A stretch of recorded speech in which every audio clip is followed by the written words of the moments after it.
So in studio today, Sandy, I have got special guests Amy Borns and Kathy Lincourt, both with Tree County Players. Welcome, ladies. Good morning. Good morning. Good morning. Why don't we start by just introducing yourselves and tell us what your role with Tree County Players is. Amy, I'll start with you. All right, I'm Amy Borns. I'm the Vice President of Tree County Players and have been involved for 13 years. Wow. Yeah, with Tree County Players. That's awesome. Kathy? I'm Kathy Lincourt, and I am the current treasurer. I've been involved since arriving in this area in 2015, and both Amy and I are past presidents, so we've also, and vice presidents, I've been, and so we've... You've held about And treasurer and secretary. I think, yeah. I haven't been done it all, secretary yet, so... Very involved in many, many ways. Yes, right. Awesome. Well, someone just kind of start us off for those who are listening and may not know or may not have heard of Tree County Players. Tell us just a little bit about the organization. Sure. Tree County Players is a local civic theater. We've been around, this is our 53rd season. We are deeply ingrained in this community, and it started in 1971 by, founded by a small group, and we have just continued to grow with ebbs and flows, just like any business and or nonprofit. Sometimes being able to provide more entertainment certain years than others, but we have been consistent at providing something every season for 53 seasons. We try to do our best to provide a wide variety of activities, shows, genres of performances. I think our upcoming, or this season that we are in right now, is a good example of that. And we also try to get kids involved as often as possible because they are the future of our program. Yeah, so. Absolutely. I had no idea that it's been 53 years. Mm-hmm. That's a big number. Mm-hmm. Tell me, if you can just think back over the years that you've been involved, what do you think the success is attributed to? Well, I would say it's both the support of the community. We have a group of faithful followers that has always been a core of what's going on. And I also think it's, I would say, the dedication of the people involved in wanting to produce a quality production, whatever it is. When you say community theater, I think people come in sometimes expecting to see, this flub and, oh, well, that's going to be a little bit dicey. And I don't think Tree County Players has ever considered themselves to be that level of theater. They've always risen above that level and trying to give, a professional type performance. At least we go in with that attitude every time we put on production. Anything worth doing is worth doing well. Yeah, absolutely. I always say that we are a small chamber, but we're doing really big things. Mm-hmm. And I think that that's, attributed to you guys as well. We may be a small community and we may have small numbers here and there, but Decatur County is doing really big things. So that's awesome. I know that Tree County Players went through somewhat of a transition with location here not too long ago. So tell us a little bit about where you're located and what that transition has been and meant for Tree County Players. Sure. In 2017, we purchased a former church to become our as permanent as possible home/performance space. We never had a dedicated performance space. We had a building where we stored things and we could rehearse, but we never had a dedicated performance space where people knew, oh, I heard there's a show. Well, it's going to be here. Right. And we were constantly looking around the community trying to find different places to perform depending on the type of show we were doing and the audience we were expecting to bring in. And this has been such a wonderful transition and very beneficial to our group to be able to have this place at 634 West Main Street. Perfect. At the corner of West End, Main. West End, Main. I looked it up this morning to make sure I had I couldn't remember what that's right across from Needler's. Yes, right across from Needler's. So it's been, we have dedicated dressing rooms in the basement, and we have, we've been able to have a sound booth, and so we can put money into permanent sound and light technology to help our shows. And it's not a huge audience that we can have, but we can have multiple shows, and we don't have to move set pieces to and from, and I bet that's we can rehearse in the space that we're going to be performing in, which before you might not be able to move into the space until, if we were lucky, 2 weeks before the performance time. And this, you're growing and figuring it out all on the stage as you're going. It's so much easier as far as that's concerned. For sure. Yeah. Very if you've lucky. ever been a part of any kind of performance, theatrical or not, that is huge to be able to have that opportunity to rehearse in that space and to know and understand the lighting and the sound and the feel, and just to understand the space that you're in, and to know what kind of spacing do you have for different things and movement. But that's awesome. So explain to me a little bit, or describe to me what that staff behind Tree County Players looks like. Do people just volunteer to be a part of the show? Do they reach out to you? Do you kind of have your set cast, would it be, I guess, called, that puts on these performances month after month? Or how does all that work with becoming involved? That was kind of like questions at once. A lot of questions. Tree County Players is an all-volunteer organization. Okay. So whatever we do, we're working with people that are volunteers. And, one of the things that we have to be aware of is that people do this for fun and enjoyment. So it has to be presented in a way that people will enjoy. I had a theater friend back in Northwest Indiana. Her motto was, if I ain't having fun, I'm out of here. Right. So, we always are walking that fine line between asking for dedication and, making sure it's something that's easy and fun for people to do. The vast majority of our shows are auditioned. Okay. So anybody who wants can come out. Now, I admit that we probably have a very wide view on who the people are that might come out, so that we can do a show that fits what the people we have. Sure. And we then go through an audition process and figure out who best fits the roles and who's available at certain times. Yeah. That's a big thing, Oh, I'd really like to do this show, but I'm going to be on vacation, and then I have to work in these hours, and sometimes it just doesn't fit. It doesn't fit. And it's the same thing with the volunteers behind the stage. We don't just need actors. We need people who can do sets and paint them and build them, and costumes, props. Props has been a big one recently because, if you need a dustpan to come in on this part of the show, you need that dustpan back there, ready to be grabbed when it's time to go on stage. So you need somebody that coordinates that and puts that all in the exact places so people can pick that up at the right time. And those things, people might think, I don't know if I'm so good on going on stage. I don't know if I want to be in the limelight.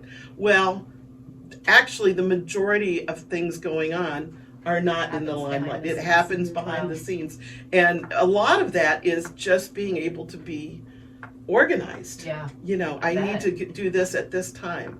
And we're willing also to teach people how to do that. And it's one of the reasons we have, kids and youth involved, because when they start learning this, then they can take it hopefully into an adulthood and still be, a member of this organization. That's awesome. I don't know if I answered your many questions. Yeah, no, you did. You did. So give me an idea, and I know that every show is different in this regard, but give me an idea, just a generalized idea of how many people it takes to pull a show off. Oh, have mercy. At least 40? I'd say that's a good round number that will, That's if we're talking impressive. cast, and then crew, and crew is what we consider anyone who's doing the behind the scenes stuff. Okay. And it's lights and sound, and And then we have our ticket takers and the people who help, ushers. usher and whatnot. Yeah. I'd say 40 is approximately 40 minutes to put on a average. show. Yeah, That's average. I amazing. mean, a smaller show Sure. will have a smaller amount of people, Right. but if a large, musical, you're a musical, you could maybe have. you could have over 60 to 70, depending on. Interesting. So if somebody wanted or was listening to this and thought, you know what, I've never really thought about that, but that might be something that I might be interested in. How do they get involved? Well, there's a couple different ways. One, you can reach out to our administrator, Wendy Blake, Okay. at tcpadmin@etczone.com. Or you can look at whatever the next upcoming show is and contact the director through, that information that is on usually the audition packets, and let them know that you would like to help out with the show or some kind of show, or maybe you want to just start with taking tickets or being an usher, and that would be great too. We always need house people, so. Awesome. I was going to say another way to contact us would be to call. We have voicemail and answer it basically daily. That would be 812-222-4766. And we've got a lot of things out on we have a Facebook page and also a website, and there are ways to contact us through that. I know we've gotten calls. Our administrative assistant Wendy Blake has picked up a phone call and said, hey, so and so would like to do this, and then we'll call them, and they'll say, okay, I'd like to come down and try. So Yeah, that's awesome. that's we're open to it, and if it doesn't happen the exact second you contact us, it's not that we don't know, but it's got to filter through the pipes to the exact place it needs to go. Sure. For that. Yeah, absolutely. How does Tree County Players, how does the administrative piece of that work to figuring out what that show list or schedule is going to look like for the year? How do you guys decide what's happening? Well, around March and April, we start putting out feelers and putting out information on Facebook that we're going to be accepting director's packets. So if you have an idea for a show or you want to be the director, we have a packet of information that we need you to fill out and submit, essentially. We just need to look at it and get an idea. Have you really thought this through? Because saying you want to direct and actually directing are two very different beasts, and you can say you want to, but you really need to think through all the steps and think through all the processes and think about your budget, and do you really have the time, and do you have other people willing to help you. So we want you to do the packet and submit it, and it doesn't mean that you have to have all the pieces in place, but it is a place to start to get your thoughts organized and to tell us and show us what your plan is. And then we look through those and we kind of fit where we think in the calendar in the upcoming season these would go. And if it's a good variety, Right. we could, it'd be nice to do Cats, but if we had Cats and another musical and another musical, we couldn't do that. That would not be self-sustaining. So we've got to give a good variety and when that would best play within the year. Sure. So that's how we kind of decide. And then if we have empty spaces or we don't have enough people who have put in an idea for a show or a director's packet, then we start thinking, okay, how can we fill some of these gaps so that we have a full season? So it's a little bit of both there. Okay, and a And then we season like to would be be like a full calendar year? Yes. Yeah. Okay. And it doesn't mean we do something every month. Okay.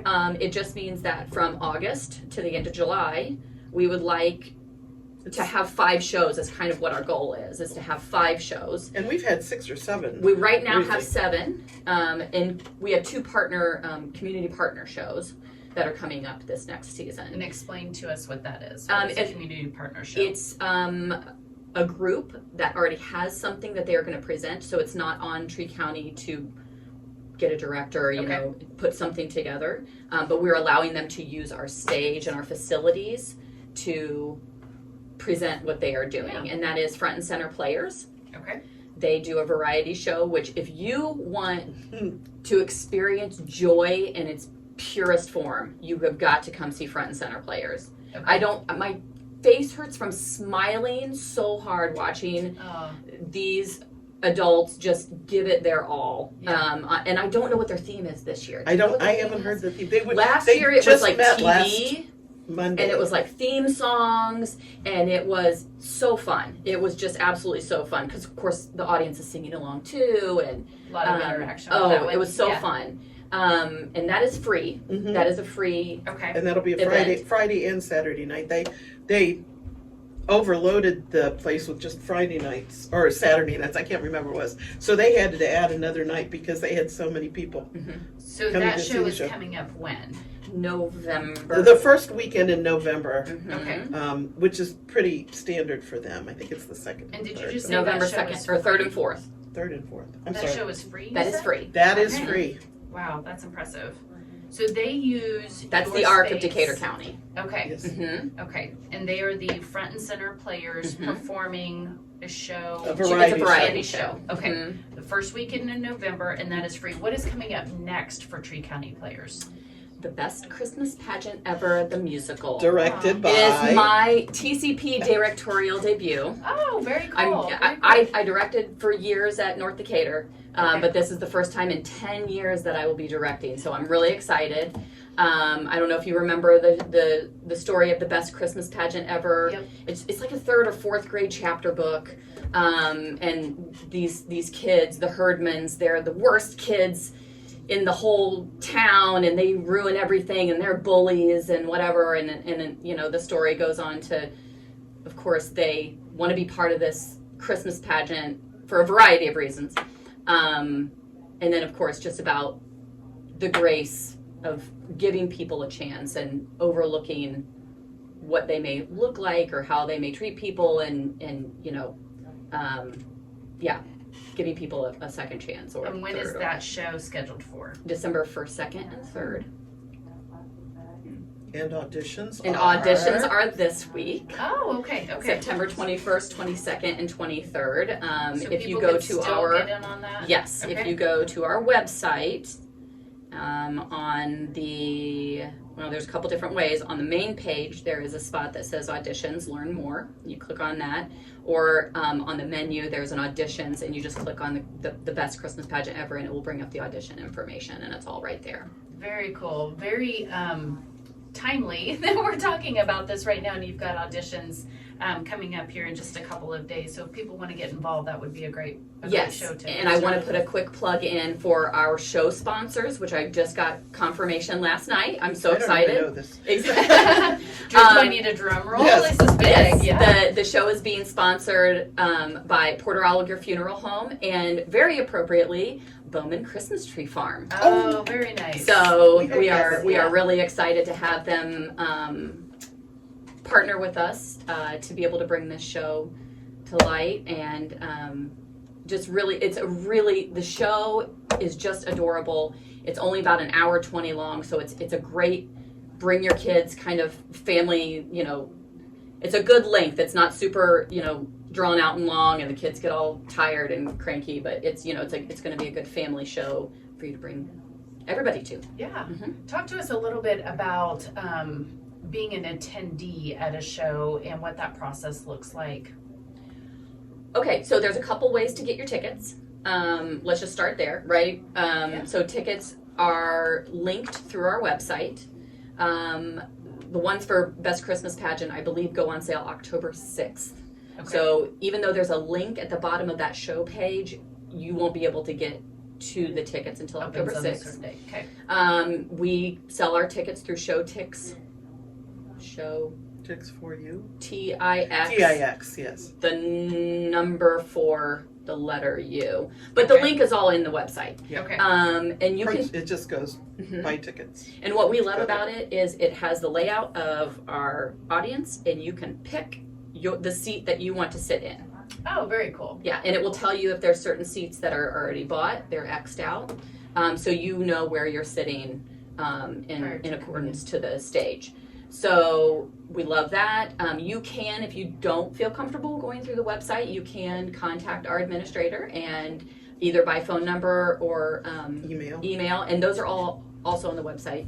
But you can contact her and tell her, I want 2 tickets for, Friday night show, and she'll be able to get that taken care of, and you can pay by check or when you get to the show, like the will call, right? Like a will call window where Yes. you walk up and you pay, and your tickets are waiting for you there. Or you can buy them at the door. Sometimes we've sold out and that's not been possible, like our summer show at Wow. Lena Junior. Everything was sold out before but I think it was about a week before they were all sold out. So you run the risk of, not maybe getting a ticket in that case, but usually there are, a few tickets left by just, coming to the door that evening. So, you might as well try. For people like me who don't do well in planning ahead, there might still be an opportunity. However, better to go ahead and make those plans and get your tickets ahead of time. I want to hit on 2 more topics. One, I believe, and correct me if I'm wrong, Amy, but I believe that Tree County Players accepts the Love Local digital gift card. Yes, we So that's do. one way that we have that people set can up get through those. Showtix. Okay, Now, we have it set up through Showtix. We do not currently have it set up for memberships at the moment. okay. Because that is run through our website through a different payment portal. But for Showtix, so if you have somebody and you know that they would love to go see a show and you want to give them a Love Local gift card, Yeah. we can accept those through our Showtix. Yeah, that's awesome. So for those of you who are listening who may not know or have not heard of Love Local, Love Local is a digital gift card that you can purchase. There is a link actually on the Chamber's website. If you go to gdcchamber.com and then click on community links, you'll actually see an avenue there for Love Local as well as the Yodel community calendar. Click on buy tickets for the Love Local digital gift card, and you can gift a gift card to people. It's a declining gift card, declining balance type gift card that will come in the form of a text message, a text message, an email, or you can print it out for them in a PDF format. So a great way to gift something to someone, allow them the opportunity to shop where they would like to shop, and all of your money, you can feel good about it because it stays local. So awesome that you guys are able to do that, and we appreciate you setting that up. But you're exactly right. If you know or don't know that person's schedule and want to gift them the gift of a show, they could then pick their show and pick what works best for them and redeem those cards through Showtix. Yeah, absolutely. Awesome. Well, you just mentioned memberships. I was What is gonna that? What is a membership? So our goal with every show is to break even. We don't necessarily, we are nonprofit. It's a nonprofit, We are yes, nonprofit, yes. so we just want to break even. So everything in addition to that, so being able to keep up the building, anywhere from utilities to maintenance. We also still have our building on for storage. We do have things that are stored there, costumes and props and set and things like that are stored there. We have to be able to pay for that kind of stuff. So memberships and benefactors help us to be able to do those kinds of things. So that can be found if you are already a member or on our mailing list. You should have already received in the last 2 or 3 weeks. 2 or 3 weeks, yeah. Our letter and a membership form, but you can also go online to our website and purchase a membership that way. So you can mail it in, you could, or you can go online and you can get a membership that way. And those are usually available at each show too. Okay. And there are some benefits that there is I was just going to ask, what does that mean? I think the big thing is a discount on all tickets. Okay. For the general public, our tickets are $15 from any membership, which is only $10 for one person. Oh, $10, wow. you get a $3 discount on every ticket Oh, that's amazing. for every That's a show. no-brainer. So yeah, it would pay Yeah. for itself very, very, very quickly. Yeah. We also have family memberships that are $20. Okay. So these are very affordable things, and it really does it's the foundation of what we're going on. The ticket prices, those basically sustain the shows itself, but the membership is what it sustains our buildings and our utilities and everything that we need to support those productions. Well, and another great, I mean, as you're sitting there talking about that, I'm like, that would be a great gift to give somebody is Absolutely. like a family membership to Tree County Players. Like And a that's family membership is only $20. $20. that's amazing. What can you buy for $20? Right,